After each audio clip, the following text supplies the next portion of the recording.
आज हम class 10 chapter 9 chemical equilibrium start करेंगे। बेसिकली इक्विलिब्रियम होता क्या है? इक्विलिब्रियम कहते हैं बराबरी को, मेंटेनेंस को, बैलेंस को। ये तीन वर्ड्स हम इक्विलिब्रियम के लिए यूज़ करते हैं। फर्स्ट हमारे पास इंट्रोडक्शन है जिसमें कंप्लीट रिएक्शन का वर्ड यूज़ हुआ है। तो बेसिकली कंप्लीट रिएक्शन होता क्या है कि जब रिएक्टेंट, ठीक है, वो आपस में एक्ट करें, रिएक्ट करें एंड हमारे पास प्रोडक्ट बना दें।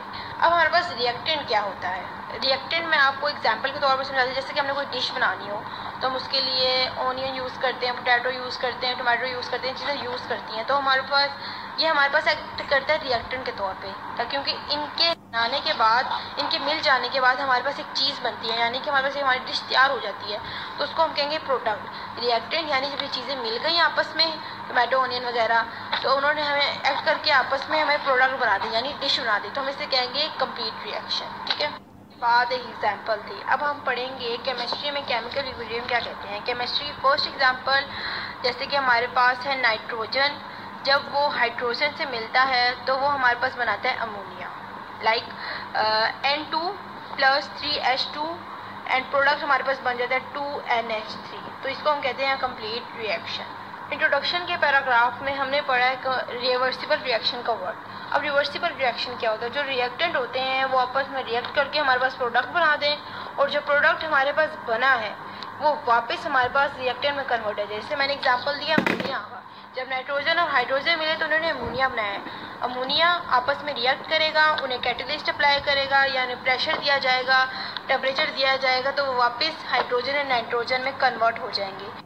तो जो हमारे पास फॉरवर्ड रिएक्शन भी हो रहा है, यानी कि हमारे पास जब नाइट्रोजन और हाइड्रोजन मिले तो उन्होंने अमोनिया बनाया, और जब अमोनिया को हमने कैटलिस्ट सप्लाई किया, उन्हें टेम्परेचर दिया, उसे प्रेशर दिया, तो वापस हाइड्रोजन नाइट्रोजन में कन्वर्ट हो गए। तो इसको हम कहेंगे रिवर्सिबल रिएक्शन। इसके बाद हमें बताया गया कि इक्विलिब्रियम को अंडरस्टैंड करना केमिकल इंडस्ट्री में वेरी इंपॉर्टेंट है। क्योंकि ये हमारे स्टेजेस कमर्शियल में यूज़ होता है। हम लोगों को केमिकल्स बनाने के लिए भी इक्विलिब्रियम के रूल को ही इस्तेमाल करना पड़ता है। अब हमारे पास 9.1 reversible reaction and dynamic equilibrium क्या होता है। पैराग्राफ है some of the liquid undergoes physical changes by evaporating, यानी कि एवोपोरेट अप्लाई हम करते हैं तो जो लिक्विड होता है वो एवोपोरेट हो जाता है वाटर की सरफेस से। तो उसको बैलेंस करने के लिए, मेंटेन करने के लिए जो एवोपोरेट में बनते हैं ना, एवोपोरेट होने के बाद वेपर्स, वो वेपर्स वापस वाटर में कन्वर्ट हो जाते हैं due to collision with the surface of the liquid. तो इसलिए एकदम ना रेट ऑफ एवोपोरेशन, यानी एवोपोरेट होने का रेट वो एकदम रेट हो जाता है इक्वल के कंडेंसेशन के, यानी जो वेपर्स बनते हैं वो वापस वेपर्स पानी में कन्वर्ट हो जाते हैं। तो इसको हम कहते हैं इक्विलिब्रियम स्टेज, यानी कि जो फॉरवर्ड रिएक्शन हो रहा है, यानी जब पानी से वेपर्स बन रहे हैं वो फॉरवर्ड कहलाता है, और जो वेपर से पानी में बन रहा है तो वो रिवर्स कहलाता है। तो दोनों आपस में इक्वल हो गए, यानी बन भी रहे हैं वेपर्स और वेपर्स पानी में भी कन्वर्ट होते हैं, तो उसको हम इक्विलिब्रियम स्टेज कहते हैं।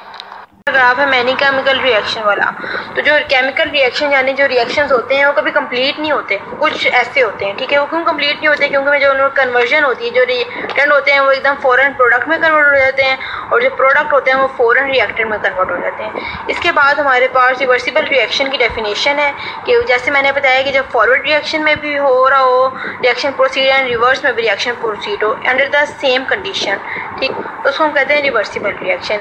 इसमें दो डेफिनेशन बताई हुई कि जब रिएक्टेंट प्रोडक्ट में चेंज होते हैं और जब प्रोडक्ट रिएक्टेंट में चेंज होते हैं तो इसको हम रिवर्सिबल रिएक्शन कहते हैं। और जो प्रोडक्ट यानी फॉरवर्ड रिएक्शन भी प्रोसीड हो रहा हो और रिवर्सल रिएक्शन भी प्रोसीड हो रहा हो अंदर से सेम हो, तो उसको भी रिवर्सिबल रिएक्शन कहते हैं। और रिवर्सिबल रिएक्शन की प्रॉपर्टीज हमें बताई गई हैं कि ये रिएक्शन कभी कंप्लीट नहीं होती, यानी कि ये कभी रिएक्टेंट फौरन प्रोडक्ट में बन जाते हैं, प्रोडक्ट रिएक्टेंट में बन जाते हैं, जब तक उनमें से उसकी वेरिएबल को चेंज ना करते हैं।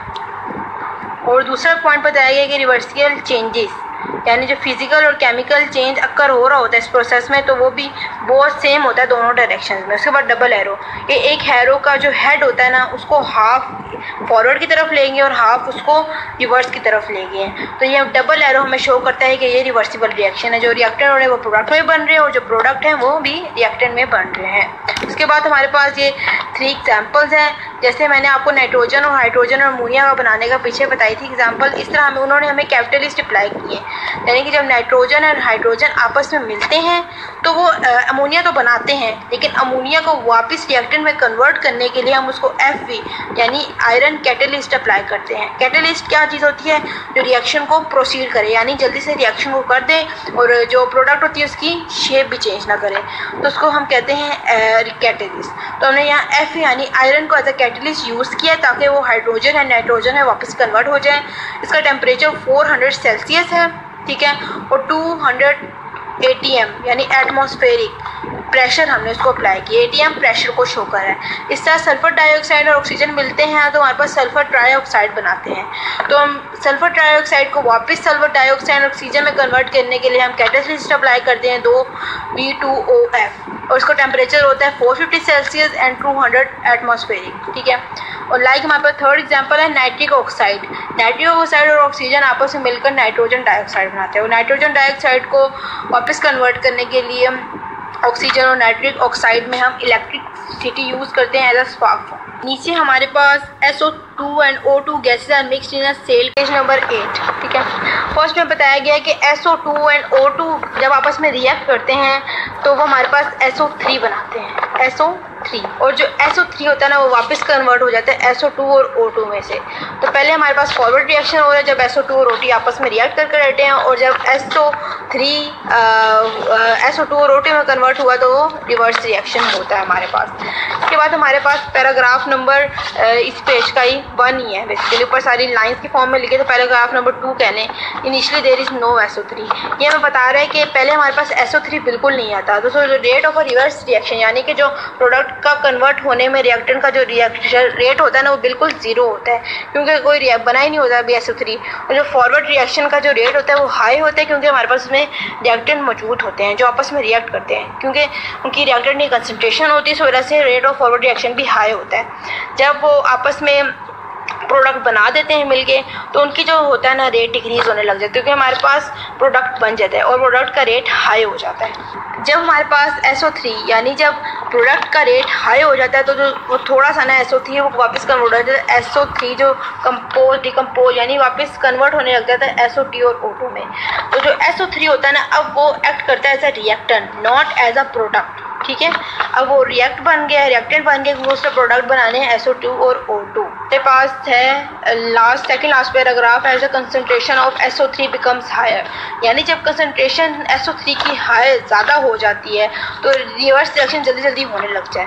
तो एकदम एक ऐसा टाइम आता है जब ये दोनों रेट्स आपस में इक्वल हो जाते हैं, यानी जो कंसंट्रेशन ऑफ SO3 है और कंसंट्रेशन ऑफ दोनों SO2 और O2 की आपस में सेम हो जाती है, यानी कि बेसिकली SO3 कन्वर्ट हो जाता है वापस SO2 और O2 में जल्दी और SO2 और O2 अब जल्दी से रिएक्ट करके आपस में SO3 में कन्वर्ट हो जाता है, तो ये आपस में इन दोनों का रेट सेम हो जाता है। फिर हम इसको कहते हैं, जब सेम हो जाता है तो हम इसको कहते हैं इक्विलिब्रियम स्टेट।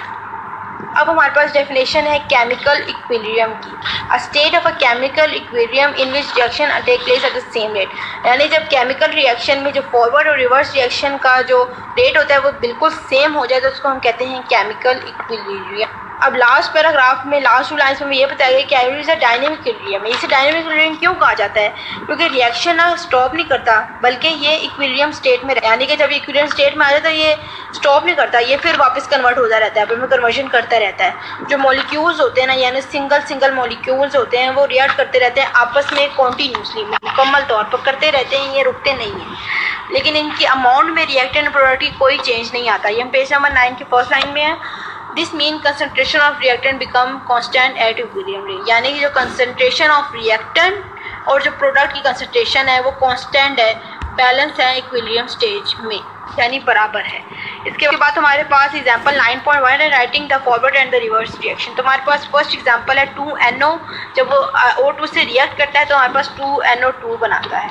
तो फॉरवर्ड रिएक्शन हमारे पास क्या हुआ 2NO प्लस O2, यानी कि हमने ये बताना है कि ये प्रॉब्लम सॉल्विंग स्ट्रेटजी के लेफ्ट से राइट जो होता है उसे फॉरवर्ड रिएक्शन कहते हैं और जो राइट से लेफ्ट होता है उसे रिवर्स रिएक्शन कहते हैं। तो हमें बताना है कि कौन सा फॉरवर्ड है और कौन सा रिवर्स है। तो हमारे पास जो 2NO प्लस O2 फॉरवर्ड है क्योंकि उन्होंने 2NO2 में कन्वर्ट हुआ, और जो रिवर्स है जो 2NO2 है एज अ रिएक्टेंट एक्ट कर रहा है वो 2NO प्लस O2 में कन्वर्ट हो गया, तो वो हमारे पास रिवर्स रिएक्शन है।